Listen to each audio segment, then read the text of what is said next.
პლატფორმა 2020-ის პროგრამების დირექტორი ჩემი სტუმარი ლაშა მოგესალმებით. დიდი მადლობა ჩართვისათვის.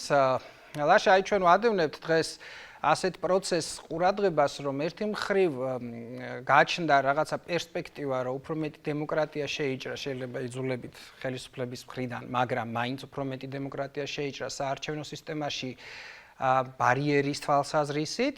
მაგრამ ამას გარდა ყავს ძალიან ბევრი პოლიტიკური სუბიექტი, რომელმაც შეიძლება მომჩეველში საერთოდ დეზორიენტირება გამოიწვიოს. თქვენ ძალიან ბევრ პროცესს აკვირდებით მიმდინარე წინა საარჩევნო პერიოდში და ამიტომაც მე პირველ რიგში ძალიან მაინტერესებს თქვენი პოზიცია, რომ ძალიან არაერთი ახალგაზრდა, არაერთი ახალი ადამიანი წავიდა დღეს პოლიტიკაში, შექმნა პოლიტიკური ჯგუფები. რა პერსპექტივები ისახება მათთვის და წინა საარჩევნო პროცესი, მათ შორის ჩვენი წინა ასე ვთქვათ, საარჩევნო კოდექსი რა პერსპექტივებს თავაზობს ასეთ ადამიანებს?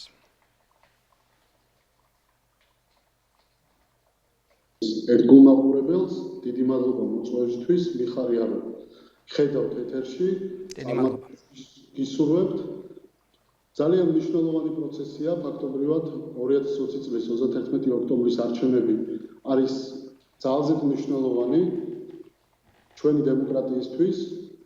მე მიხარია რომ ეს არჩევნები გამოირჩევა მრავალფეროვნებით, ამომრჩევლებს აქვს საშუალება თავიანთი პოლიტიკური იდენტობის მიხედვით აირჩიონ პოლიტიკური სუბიექტები 31 ოქტომბერს არჩევნების დღეს.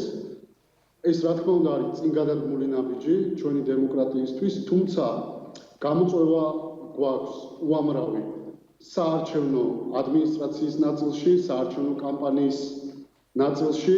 ჩვენ აქტიურად ვაკვირდებით საარჩევნო პროცესს და უამრავი ხარვეზი შეინიშნება უკვე და შეგვიძლია ვთქვათ, რომ ჩვენი საარჩევნო ადმინისტრაცია, განსაკუთრებით ქვედა დონის საარჩევნო ადმინისტრაცია მომავალში საჭიროებს რეფორმას.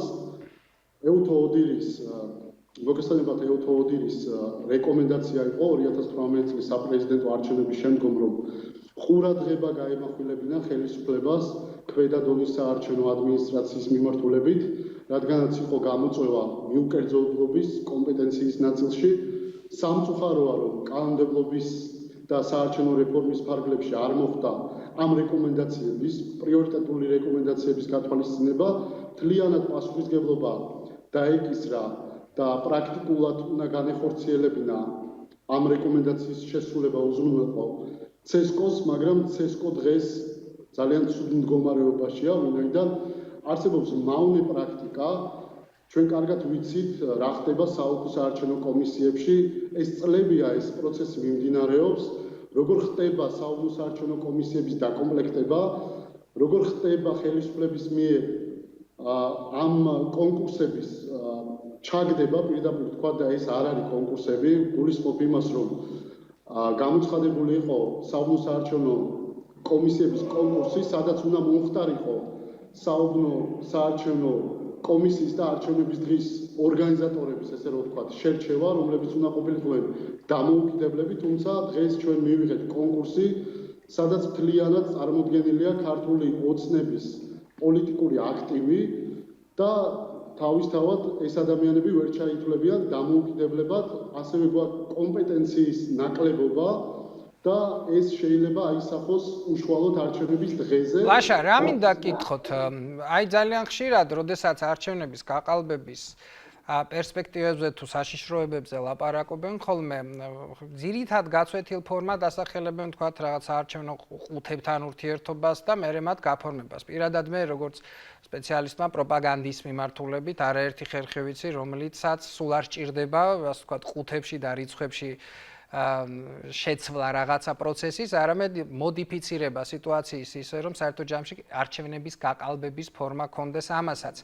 და აი თავისთავად ამის გარდა, ამისი ადმინისტრაციული ნაწილი გაყალბებისა არის სწორედ საარჩევნო ასე ვთქვათ, ადმინისტრაციების მუშაობის ფორმა, მათ შორის აი ის ძირითადი ხარვეზები, რასაც თავად საუბრობ.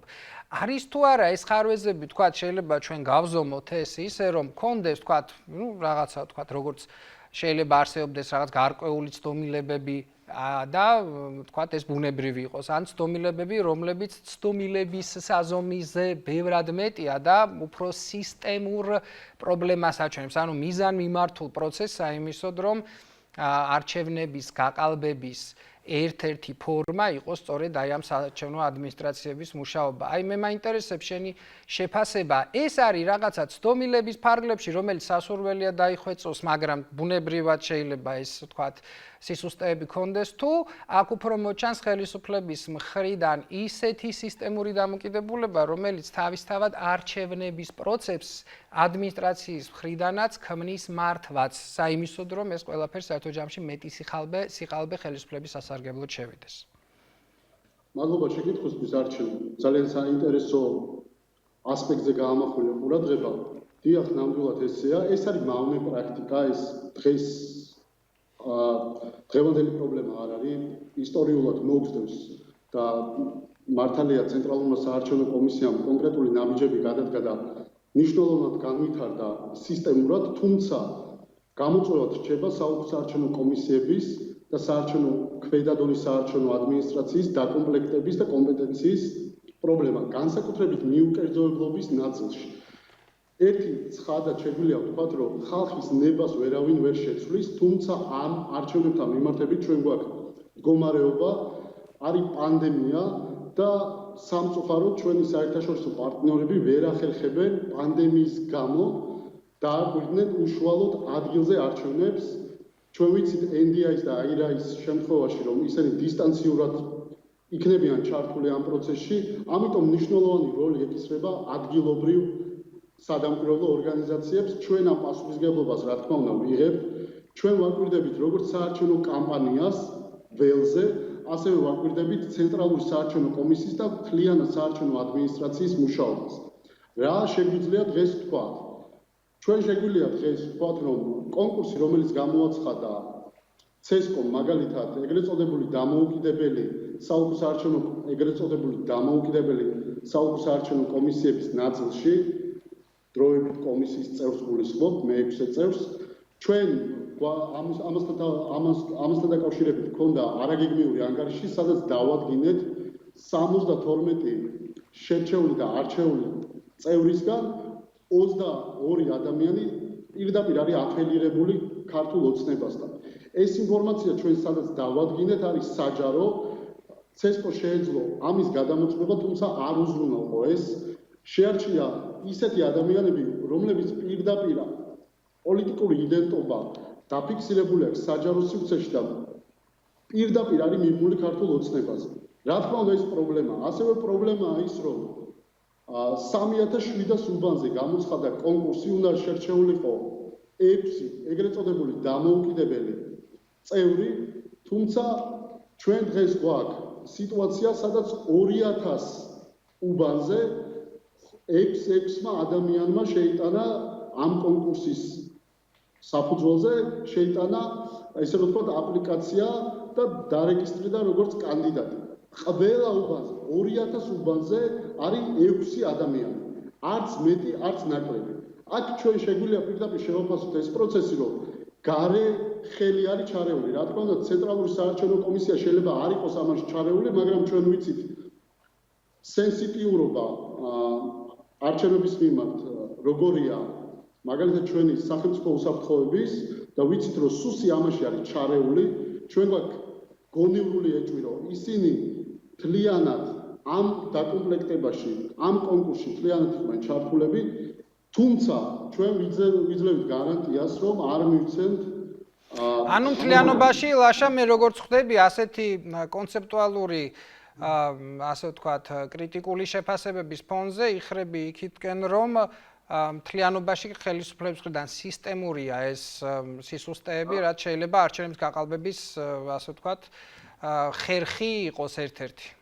აი მე შემიძლია კონკრეტულ ფაქტს. არა, ამ შემთხვევაში ახლა მე მინდა უბრალოდ კვალიფიკაცია მისცეთ, მე უახლოეს ხანებში კიდევ ჩვენ შევძლებთ რომ დეტალურ საუბარს, ამ შემთხვევაში ზოგადი შეფასება მინდა და დაგემშვიდობები. კი ბატონო, მე მინდა გავიხსენო 2018 წლის მეორე ტური, სადაც ჩვენ მივიღეთ 30000-ზე მეტი ბათილი ბიულეტენი და სწორედ ამ საქმიანობაში იყო ეს ადამიანები ჩართული. ანუ საოლქო საარჩევნო კომისიამ მიიღო ამაზე საბოლოო გადაწყვეტილება და სასამართლომ სამწუხაროდ ეს გადაწყვეტილება გაამყარა თავისი ასევე მიღებული სასამართლო ვერდიქტით. ჩვენ შეგვიძლია ვთქვათ, რომ სისტემურად ცენტრალური საარჩევნო კომისიის საქმიანობა ცენტრს გულისხმობ, უშუალოდ გულისხმობ ცენტრალურ საარჩევნო კომისიას, რა თქმა უნდა, იქ ყველაფერი ნორმალურადაა გამართულადაა, თუმცა პრობლემა რჩება ქვედა დონის საარჩევნო კომისიები და მნიშვნელოვანი გამოწვევაა უშუალოდ არჩევნების დღე. ვინაიდან შერჩეული ადამიანები პირდაპირ შეგვიძლია ვთქვათ, რომ არიან ქართული ოცნების წარმომადგენლები და სრულიად შესაძლებელია, რომ მოხდეს მანიპულაცია. ასევე უნდა გამოვხილოთ არჩილ იმაზე ყურადღება, რომ ჩვენ საარჩევნო კამპანიის პერიოდში გვაქვს უამრავი ინციდენტი ძალადობის, მოსყიდვის და დაშინების. ასევე გუშინ მომხდარი ფაქტზე ჩვენ მქონდა რეაგირება, გულისხმობ იმას, რომ ბოლნისის რაიონში ჟურნალისტზე მოხდა, ესე რომ ვთქვათ, მუქარა, პირდაპირ მოხდა ჟურნალისტის საქმიანობაში ჩარევა და ამის თავზე ჩვენ მიმართეთ პროკურატურას. თუმცა გვაქვს იმედი და რწმენა იმის, რომ რადგანაც ჩვენი საერთაშორისო პარტნიორები არიან ჩართულები, გამადიდებელი შუშით აკვირდებიან მოვლენებს, ქართული ოცნება გამოიჩენს გონიერებას და ესეთ ინციდენტებთან დაკავშირებით მიიღებს გასაგებია. ძალიან დიდი მადლობა ლაშა ფარულავა, სამოქალაქო პლატფორმა 2020-ის პროგრამის დირექტორი იყო ჩემი სტუმარი და ახლა უკვე ჩემი სტუდიის სტუმართან გადავალ ოთო აბესაძე.